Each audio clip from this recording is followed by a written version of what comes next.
नाज़रीन, आइए साइंस और टेक्नोलॉजी की दुनिया की सैर को चलते हैं और देखते हैं कि हस्बे हाल के साइंसदान आजकल किन खराफात पर तहकीक कर रहे हैं। लो ओए ਅਸੀਂ ਤੇ ਸੁਣ ਹੀ ਨਹੀਂ ਸਕਦੇ ਸਾਇੰਸਦਾਨ ਖਰਾਫਾਤ ਤੇ ਤਹਿਕੀਕ ਕਰ ਰਹੇ ਓਏ ਅਸੀਂ ਤੇ ਸੁਣ ਹੀ ਨਹੀਂ ਸਕਦੇ ਓਏ ਨਹੀਂ ਤੇ ਬੇਟਾ ਜੀ ਜੇ ਸੁਣ ਨਹੀਂ ਸਕਦੇ ਤੇ ਇੱਥੇ ਬੈਠੇ ਕਿਉਂ ਹੋਏ ਹੋ? ਉਠੋ ਤਾਂ ਨਿਕਲੋ ਬਾਹਰ।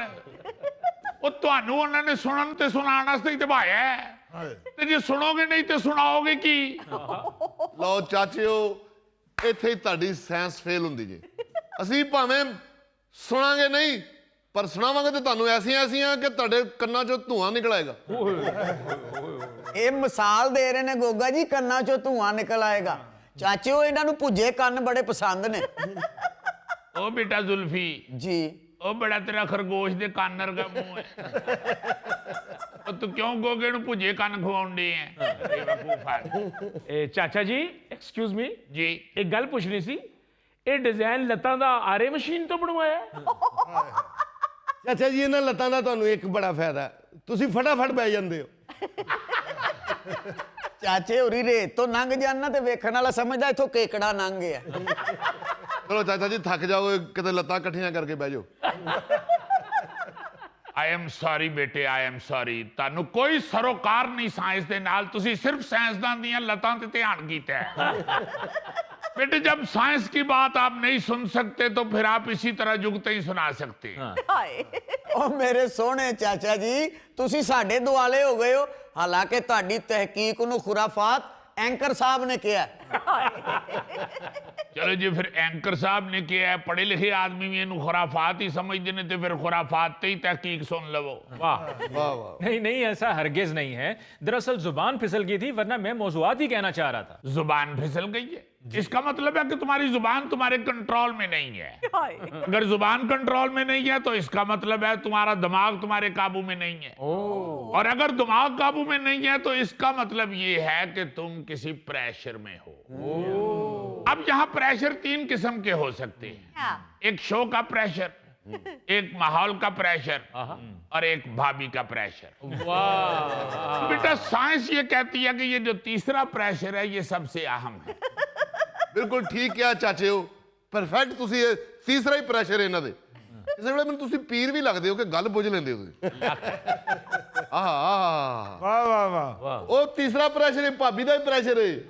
ਕਿਉਂਕਿ ਅਲੀ ਮੁਮਤਾਜ਼ ਸਾਹਿਬ ਆਪ ਇਤਨੇ ਖੂਬਸੂਰਤ ਨੇ, ਉੱਥੇ ਹਮਸਾਈ ਇਹਨਾਂ ਵੱਲ ਆ ਕੇ ਤੇ ਭਾਬੀ ਸਮਝ ਕੇ ਇਹਨਾਂ ਨਾਲ ਗੱਲਾਂ ਕਰਨ ਲੱਗ ਪੈਂਦੀ। ਉਹ ਤੇ ਫਿਰ ਉੱਤੋਂ ਭਾਬੀ ਆਂਦੀ, ਅਸਲ ਵਾਲੀ ਭਾਬੀ, ਉਹ ਆ ਕੇ ਫਿਰ ਉਹ ਪ੍ਰੈਸ਼ਰ ਪਾਉਂਦੀ ਇਹਨਾਂ ਤੇ। ਉਹ ਫਿਰ ਉਸ ਪ੍ਰੈਸ਼ਰ ਨਾਲ ਇਹਨਾਂ ਦਾ ਬਲੱਡ ਪ੍ਰੈਸ਼ਰ ਲੋ ਹੋ ਜਾਂਦਾ ਹੈ। ਓ ਮਾਈ ਗॉड, ਬਲੱਡ ਪ੍ਰੈਸ਼ਰ ਲੋ, ਐਮਰਜੈਂਸੀ।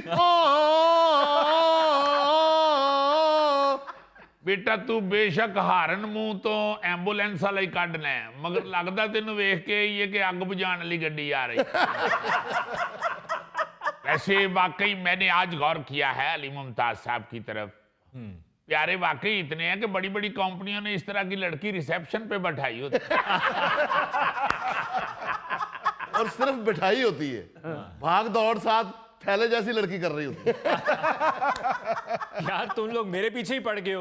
सर, आप तहकीक की तरफ आए, कोई मौजू नहीं है आपके पास? बेटे, तहकीक तो बेशुमार की है मैंने, और मैं सुनाना भी चाहता हूँ, मगर आप बात दूसरी तरफ ले गए थे। साइंसदान तहकीक नहीं करेगा तो खाएगा कहाँ से? ਚਾਚਾ ਜੀ, ਅੱਜ ਤੁਹਾਡਾ ਸ਼ਾਗਿਰਦ ਨਜ਼ਰ ਨਹੀਂ ਆ ਰਿਹਾ। ਮੇਰਾ ਖਿਆਲ ਹੈ ਉਹ ਕਿਸੇ ਤਹਿਕੀਕ ਤੇ ਗਿਆ ਹੈ। ਜਾਂ ਤਹਿਕੀਕ ਤੇ ਗਏ ਹੈ ਤੇ ਜਾਂ ਜਰਾਸੀਮਾਂ ਦੇ ਅੱਡੇ ਤੇ ਛਾਪਾ ਮਾਰਨ ਗਏ ਹੈ। ਯਾਰ ਐਵੇਂ ਫਜ਼ੂਲ ਆਈਡੀਆ ਨਾ ਲਗਾਓ, ਹੋ ਸਕਦਾ ਉਹ ਚਾਚੇ ਹੁਣਾਂ ਦੀ ਰੋਟੀ ਘਰੋਂ ਲੈਣ ਗਿਆ ਹੋਵੇ। बेटे, साइंसदानों के पास इतना टाइम नहीं होता कि वो ये खाने पीने की चीजों पे अपना वक्त जाया करते फिरें। ये तुम लोगों की आदतें हैं। 2-2 किलोमीटर का सफर तय करते हो सिर्फ इस चक्कर में कि वहां पे पाए बहुत अच्छे बिकते हैं। ਚਾਚਿਓ, 2 ਕਿਲੋਮੀਟਰ? ਇਹ ਤੇ ਪਾਵਿਆਂ ਦੀ ਖਾਤਰ 2000 ਕਿਲੋਮੀਟਰ ਸਫ਼ਰ ਵੀ ਕਰ ਜਾਣ ਵਾਲਾ ਜਵਾਨ ਹੈ। ਓਏ ਜ਼ੁਲਫੀ ਭਰਾ, ਥੋੜਾ ਜਿਹਾ ਫਾਸਲਾ ਘਟਾ ਲੈ। ਇੰਨੀ ਦੂਰ ਇਹ ਪਾਵੇ ਖਾਣ ਜਾਏਗਾ, ਪਤਾ ਲੱਗੇ ਇਹਦੇ ਆਪਣੇ ਪਾਵੇ ਸੁੱਜ ਗਏ ਨੇ। ਯਾਰ ਪਾਵੇ ਬੱਕਰੇ ਦੇ ਹੋਣੇ ਚਾਹੀਦੇ ਨੇ, ਮੇਰੇ ਪਾਵੇ ਨੂੰ ਛੱਡੋ, ਮੈਂ ਜੋਗਰ ਪਾ ਕੇ ਟੁਰ ਜਾਵਾਂਗਾ। वाह वाह वाह। गोगा जी, वैसे तुसी तिन्ना पैरां वाला जॉगर लिया करो, 2 पैरां च पाया करो, एक पिछे लटका लिया करो, तुहानू नजर ना लगे। ਚਾਚਿਓ ਮੈਂ ਗੋਗਾ ਵਾਂ ਜਾਂ ਪਿਕਅਪ ਆ बेटा हुण ते चाइना ने बड़ी बड़ी वड्डी गड्डी भेज दी है, तेरे जेन चले पिकअप भी फसी है क्या तेरे जेन च खाना फंसे है? यानी मेरे शागिर्द को खाना लेने भेज दिया। मैं साइंसदान हूं या वेल्डर हूं? ਚਾਚਾ ਜੀ ਗੋਗੇ ਦੇ ਜ਼ੇਨ ਚ ਪਿਕਅਪ ਇਸ ਗੱਲੋਂ ਫਸੀ ਹੈ ਕਿ ਪਿਕਅਪ ਚ ਦੇਗਾ ਆਉਂਦੀਆਂ ਨੇ। मुझे तो लगता है कि आप भी यहाँ इनके साथ मिलकर जुगतों में तहकीक करने आते हैं। आपने नई तहकीक क्या की है उसके बारे में बताइए। बेटा मैं वही बताने लगा था, ये उचक लेते हैं बीच में से। उचक लेना तो समझते होगे, हाँ जी हाँ जी हाँ जी। जैसे शादी की जब रोटी खुलती है तो गोगा सबसे पहले मटन वाली परात उचक लेता है। वाह वाह वाह। उसी तरह मैं बता रहा हूं कि आप लोग मेरी तहकीक उचक लेते हैं। बेटा आज की तहकीक हस्बे हाल भी है और हस्बे जायका भी।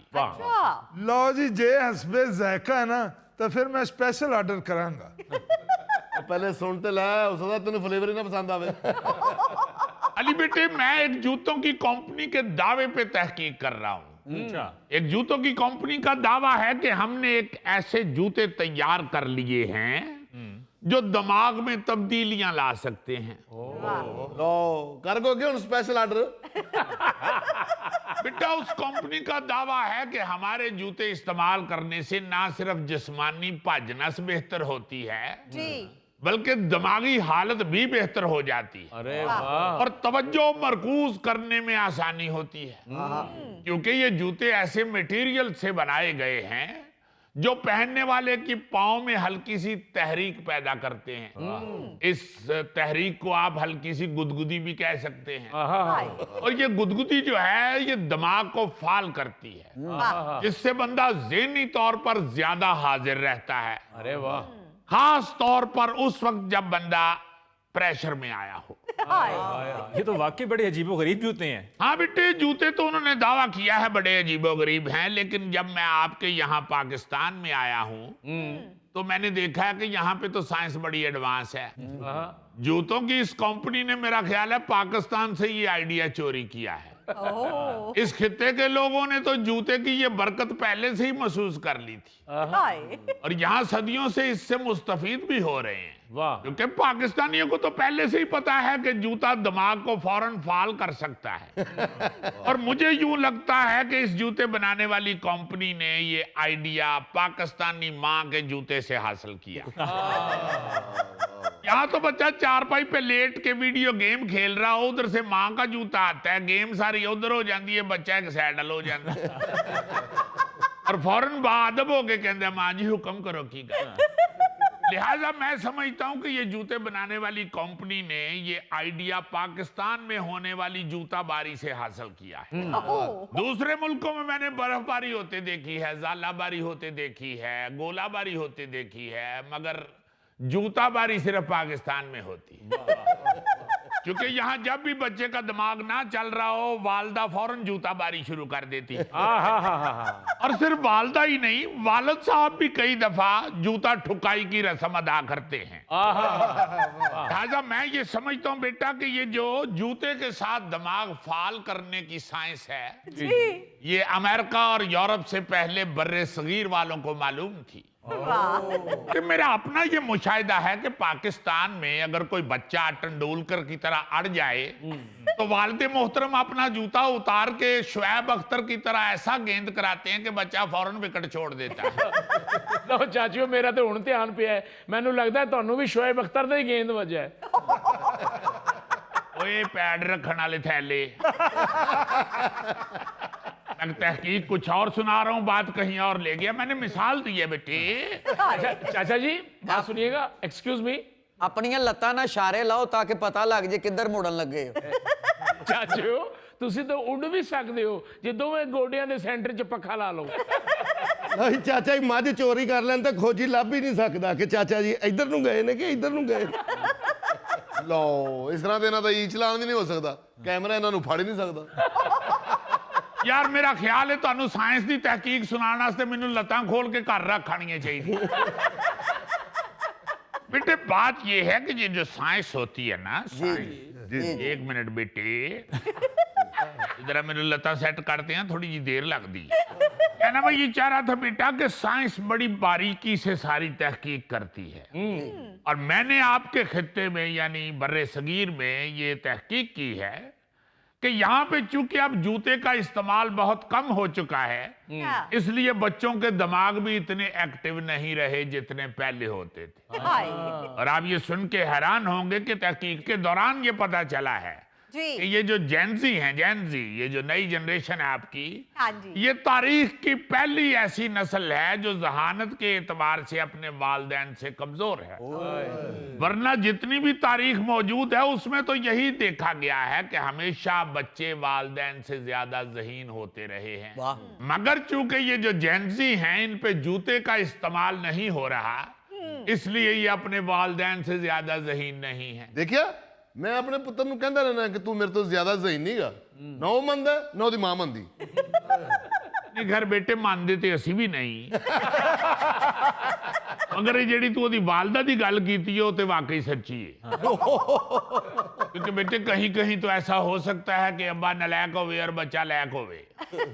और ये जो तहकीक है, आप जरा एक और पहलू सुनिए जी। डॉक्टर जेरेड कोनी हार्वत, जो एक अमेरिकी दिमागी साइंसदान है, उनका कहना है कि 1997 से 2010 के दरमियान पैदा होने वाले अफराद जो हैं वो तालीमी निज़ाम में हद से ज्यादा डिजिटल टेक्नोलॉजी के इस्तेमाल की वजह से जहानत में कमी का शिकार हो रहे हैं। ये डॉक्टर हार्वत ने 15 जनवरी 2026 को अमेरिकी सेनेट की एक कमेटी को बताया है कि जब से हमने दिमागी सलाहियतों का रिकॉर्ड रखना शुरू किया है, उसमें से जनरेशन जी की ज़हनी नशोनुमा की सतह सबसे कम देखी गई है। अब बेटा बाकी लोग जो मर्जी कहते रहें, मगर मेरा मानना यही है चूंकि वालिदैन का जूता एक्टिव नहीं रहा, इसलिए बच्चों की जहानत में कमी आई है। चाचा जी चलो मेरे ना गुजरां वाले ਉੱਥੇ ਐਸਾ ਐਸਾ ਖਰਾ ਦਿਆ ਨਾ ਉਹਨਾਂ ਬੜੀ ਬੜੀ ਡਿੰਗੀ ਚੀਜ਼ ਸਿੱਧੀ ਕਰ ਦਿੱਤੀ। बेटा गुजरां ले जान दी की लोड़ है, ਇੱਥੇ ਹੀ ਜੁੱਤੀ ਲਾਵਾਂ ਤੇ ਤੇਰਾ ਜ਼ੇਨ ਇੱਥੇ ਹੀ ਚੱਲਣ ਲੱਗ ਪਵੇ। ਰਾਦੀਏ ਨੂੰ ਗੋਲੀ ਮਾਰ ਤੂੰ ਆਪ ਹੀ ਅਗਾਂਹ ਕੇ ਸਿੱਧੀਆਂ ਕਰ ਦੇਵੇਂ। जाहिल आदमी, मैं ऐसी ऐसी कमाल बात सुना रहा हूं और उन लोगों को सिर्फ जुगतों की पड़ी हुई। ਚਾਚਾ ਜੀ ਮੈਨੂੰ ਲੱਗਦਾ ਕਿਸੇ ਫੈਸ਼ਨ ਸ਼ੋਅ 'ਚ ਤੁਸੀਂ ਗਲਤ ਕੈਟਵਾਕ ਕੀਤੀ ਹੈ, ਤੁਹਾਨੂੰ ਫੈਸ਼ਨ डिजाइनर ਦੀ बददुआ लग गई है। चाचा जी ये दिमाग तेज करने वाले जूतों की कीमत क्या होगी? बेटा कीमत इसकी आप लोगों की रेंज से जरा बाहर है। ये जूता जो है ये 80 पाउंड से लेके कुछ 450 पाउंड तक मिलेगा। ये पाकिस्तानी को 2.25 लाख रुपया बनता है। और आप लोगों को आदत है दुकान के बाहर फट्टे के ऊपर से 450 वाले 3 जूते लेने की। रहने दें जी इतने महंगे जूते, बंदा 4-5 हज़ार दे बादाम लवे घर रखे, ਉਹਨੂੰ ਰਾਤ ਨੂੰ ਭਿਓਵੇਂ ਪਾਣੀ 'ਚ, सवेरे उठ के गिरियां छिल के खावे, दिमाग फिट हो जाता है। ये फिट होने का सुन के मुझे एक और तहकीक याद आ गई। जिन्याती माहिरीन का कहना है कि अनकरीब ऐसा दौर आ जाएगा जब 150 साल तक जिंदा रहना मुमकिन हो जाएगा। और सबसे अहम बात यह है कि इंसान की हयातियाती उम्र को पीछे की तरफ मोड़ा जा सकता है। जी हाँ, यानी बुढ़ापे के बाद लोग दोबारा जवान हो जाएंगे। अच्छी तहकीक दसी जे दादा अबू घर आके सरप्राइज देंगे, लो भाई बच्चियो मेरा पहला काला बाल निकल आया जी। ਅੱਗੇ ਦੰਦਾਂ ਥੱਲੇ ਨਵੇਂ ਦੰਦ ਨਿਕਲ ਆਉਣਗੇ। ਝੁਰੀਆਂ ਖਤਮ ਹੋ ਜਾਣਗੀਆਂ। ਦਾਦਾ ਘਰ ਆ ਕੇ ਕਹੇਗਾ ਚਲੋ ਬਈ ਨਵੀਂ ਦਾਦੀ ਦਾ ਰਿਸ਼ਤਾ ਲੱਭੋ ਮੇਰੇ ਵਾਸਤੇ। ऐसे यकीन माने इस तहकीक पे मैं भी बड़ा खुश हूँ। साइंसदान साहब 150 साल बड़ी उम्र बता रहे हैं आप, इसमें 100 साल बाद सांप बनने का डर तो नहीं होगा? ਅੱਛਾ ਵੈਸੇ ਚਾਚਾ ਜੀ ਕਦੀ ਸ਼ੋਰਬੇ ਵਾਲਾ ਸਾਲਨ ਫੜ ਕੇ ਟੁਰੇ ਹੋ? बेटा ये तू जुगत नहीं कीती, तू अपनी ख्वाहिश का इजहार कीता है। क्योंकि बेटे तेरे जेन चे वेख के मैं शोरबे वाला सालन लैके ते टुरा, शोरबा प्लेट चो सज्जे खब्बे डिगे और तू मुंह नाल हवा चो कैच करेंगे। सॉरी चाचा जी सॉरी, ਇਹ ਗੋਗੇ ਦੀ ਜੁਗਤ 'ਚ ਵੀ ਨਾ ਖਾਣ ਪੀਣ ਦਾ ਜ਼ਿਕਰ ਹੁੰਦਾ ਹੈ। चलें बेटे, इनको खाने पीने की तहकीक भी सुना देते हैं। वाह। आप लोग अक्सर सुनते हैं कि फलां बेकरी से कई हजार गंदे अंडे पकड़े गए, जी जी फलां फैक्ट्री में खाने पीने की अशिया के अंदर गंदे अंडे इस्तेमाल किए जा रहे हैं। हाय हाय। अब बेटा साइंस ने ये मसला भी हल कर दिया है। अच्छा। आपको पहले ही पता चल सकता है कि अंडा गंदा है या साफ। आप अंडे को पकड़ के ठंडे पानी के गिलास में फेंकें, अच्छा। अगर अंडा नीचे बैठ जाएगा पानी में वाह। तो इसका मतलब है अंडा साफ है। अगर अंडा पानी के ऊपर तैरना शुरू हो जाए, पानी के ऊपर ही ठहर जाए, तो इसका मतलब है कि अंडा गंदा है। ये तो मेरी दादी भी कहती थी। बेटे मैं तो पहले ही कह चुके हैं कि तुसी सारे ही साइंसदान हो। साइंस देखे ना, आप बता रही है कि अगर पानी में अंडा फेंकने से अंडा तैरना शुरू हो जाए जी। तो वो गंदा है। हाय। अब आप गोगे को ले जाएं और जाके नहर में धक्का मार के इसे चेक करें। हद हो गई है। मैं तो आपको दाद देने लगा था इस तहकीक की। हाय। बेटे दाद जुबानी नहीं मेरा बेटा, वो आपको पता ही है, दाद मैं नकद लेता हूँ बेटे। आओ जी, आगे जी। लाए बेटा, मेरा ख्याल है उधर से शुरू होना चाहिए, मगर चूंकि मैं इधर पहुंच गया हूँ, इधर से शुरू हो जाता हूँ। ला बेटे। हेलो फड़ो, मैं ਤੁਹਾਨੂੰ ਪੈਸੇ ਇਸ ਗੱਲੋਂ ਦੇ ਦੇਣਾ ਕਿ ਤੁਸੀਂ ਟੁੱਟੀਆਂ ਲੱਤਾਂ ਨਾਲ ਵੀ ਬੜੇ ਰਿਦਮ ਨਾਲ ਤੁਰਦੇ ਹੋ। बहुत शुक्रिया बेटे, बहुत शुक्रिया। आमदन होनी चाहिए बेशक किसी गल तो होवे। हाय। ਮੈਂ ਤੁਹਾਨੂੰ ਸੋਚ ਦੇਣਾ ਤੁਹਾਡੀਆਂ ਆਦਤਾਂ ਨਾ ਖਰਾਬ ਹੋ ਜਾਣ। बहुत अच्छे, माशाल्लाह, क्या तू मेरा बड़ा ताया बने है। लाओ बेटे लाओ। ਐਲੋ ਚਾਚਾ ਜੀ 50 ਤੇ 50 ਮੈਂ ਤੁਹਾਡੇ ਕੋਲ ਪਿਛਲੇ ਲੈਣੇ ਨੇ। बेटे मैं तेन ये वापस कर देंदा, मगर तू कुछ ना ले जाना है, तेरी नोट जेब च होएगा तो तू जांदा थक जाएगा।